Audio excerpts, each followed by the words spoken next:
آپ لاہور جا رہے ہیں تو واپسی پر امامہ کے ہاسٹل چلے جائیں۔ یہ کچھ کپڑے ہیں درزی سے لے کر آئی تھی، آپ اسے دے آئیں۔ سلمیٰ نے ہاشم سے کہا۔ بھائی میں بڑا مصروف ہوں گا لاہور میں، کہاں آتا جاتا پھروں گا اس کے ہاسٹل۔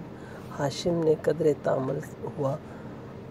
آپ ڈرائیور کو ساتھ لے کر جا رہے ہیں، خود نہیں جا سکتے تو اسے بھیج دیجیے گا، وہ دے آئے گا۔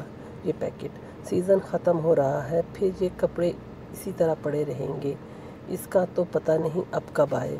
سلمیٰ نے لمبی چوڑی وضاحت کی۔ اچھا ٹھیک ہے، میں لے جاتا ہوں، فرصت ملی تو میں خود دے آؤں گا ورنہ ڈرائیور کے ہاتھ بھجوا دوں گا۔ ہاشم رضامند ہو گئے۔ لاہور میں انہوں نے خاصا مصروف دن گزارا۔ شام 5 بجے کے قریب انہیں کچھ فرصت ملی، تب انہیں اس پیکٹ کا خیال آیا۔ ڈرائیور کو پیکٹ لے جانے کا کہنے کے بجائے وہ خود امامہ کے ہاسٹل چلے آئے۔ اس کے ایڈمیشن کے بعد آج پہلی بار وہ وہاں آئے تھے۔ گیٹ کیپر کے ہاتھ انہوں نے امامہ کے لیے پیغام بھجوایا اور خود انتظار کرنے لگے۔ ان کا خیال تھا کہ وہ جلدی ہی آ جائے گی، مگر ایسا نہ ہوا۔ 10 منٹ، 15 منٹ، 20 منٹ، وہ اب کچھ بیزار ہونے لگے۔ اس سے پہلے کہ وہ اندر دوبارہ پیغام بھجواتے، انہیں گیٹ کیپر ایک لڑکی کے ساتھ آتا دکھائی دیا۔ کچھ قریب آنے پر انہوں نے اس لڑکی کو پہچان لیا۔ وہ جویریہ تھی، امامہ کی بچپن کی دوست۔ اس کا تعلق بھی اسلام آباد سے تھا۔ السلام علیکم انکل، جویریہ نے پاس آ کر کہا۔ وعلیکم السلام بیٹا، کیسی ہو؟ میں ٹھیک ہوں۔ میں یہ امامہ کے کچھ کپڑے دینے آیا تھا، لاہور آ رہا تھا تو اس کی امی نے یہ پیکٹ دے دیا۔ اب یہاں بیٹھے بیٹھے مجھے 1 گھنٹہ ہو گیا ہے، مگر انہوں نے اسے نہیں بلایا۔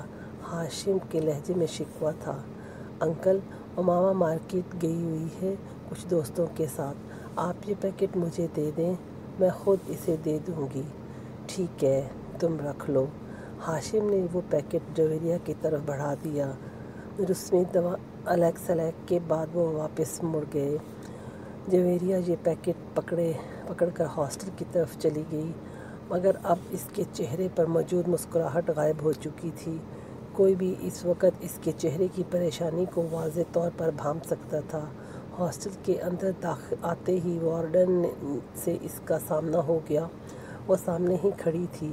جویریہ کے چہرے پر ایک بار پھر مسکراہٹ آ گئی۔ بات ہوئی تمہاری اس کے والد سے؟ وارڈن نے اسے دیکھتے ہی اس کی طرف بڑھتے ہوئے کہا۔ جی بات ہوئی، پریشانی والا کوئی مسئلہ نہیں، وہ اسلام آباد میں ہی اپنے گھر ہے۔ اس کے والد یہ پیکٹ لے کر آئے تھے، میرے گھر والوں نے میرے کچھ کپڑے بھجوائے ہیں۔ انکل لاہور آ رہے تھے تو امامہ نے کہا کہ وہ لے جائیں۔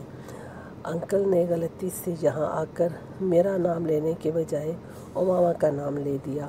جویریہ نے ایک ہی سانس میں کئی جھوٹ روانی سے بولے۔ وارڈن نے سکون کا سانس لیا۔ خدا کا شکر ہے، ورنہ میں تو پریشان ہی ہو گئی تھی کہ مجھے تو وہ ویکینڈ پر گھر جانے کا کہہ کر گئی تھی، تو پھر وہ کہاں گئی؟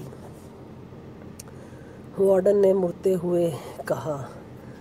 جویریہ وہ پیکٹ پکڑے اپنے کمرے کی طرف چلی آئی۔ رابعہ اسے دیکھتے ہی تیر کی طرح اس کی طرف آئی۔ کیا ہوا، اسلام آباد میں ہی ہے وہ؟ نہیں، جویریہ نے مایوسی سے سر ہلایا۔ مائی گاڈ! رابعہ نے بے یقینی سے اپنے دونوں ہاتھ کراس کر کے سینے پر رکھے۔ تو پھر کہاں گئی ہے وہ؟ مجھے کیا پتہ، مجھ سے تو وہ یہی کہا تھا کہ گھر جا رہی ہوں، مگر وہ گھر نہیں گئی۔ آخر وہ گئی کہاں؟ امامہ ایسی تو نہیں؟ جویریہ نے پیکٹ بستر پر پھینکتے ہوئے کہا۔ وارڈن سے کیا کہا تم نے؟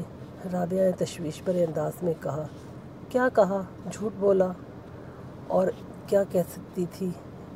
یہ بتا دیتی کہ وہ اسلام آباد میں نہیں ہے تو ہاسٹل میں بھی ابھی ہنگامہ شروع ہو جاتا، وہ تو پولیس کو ہی بلوا لیتی۔ جویریہ نے ناخن کاٹتے ہوئے کہا۔ اور انکل کو؟ ان کو بھی یہی بتایا؟ رابعہ نے پوچھا۔ ان کے ساتھ بھی جھوٹ بولا اور یہی کہا کہ وہ مارکیٹ گئی ہے، مگر اب ہوگا کیا؟ رابعہ نے پریشانی کے عالم میں کہا۔ مجھے تو یہ فکر ہو رہی ہے، اگر وہ واپس نہ آئی تو میں تو بری طرح پکڑی جاؤں گی۔ سب یہی سمجھیں گے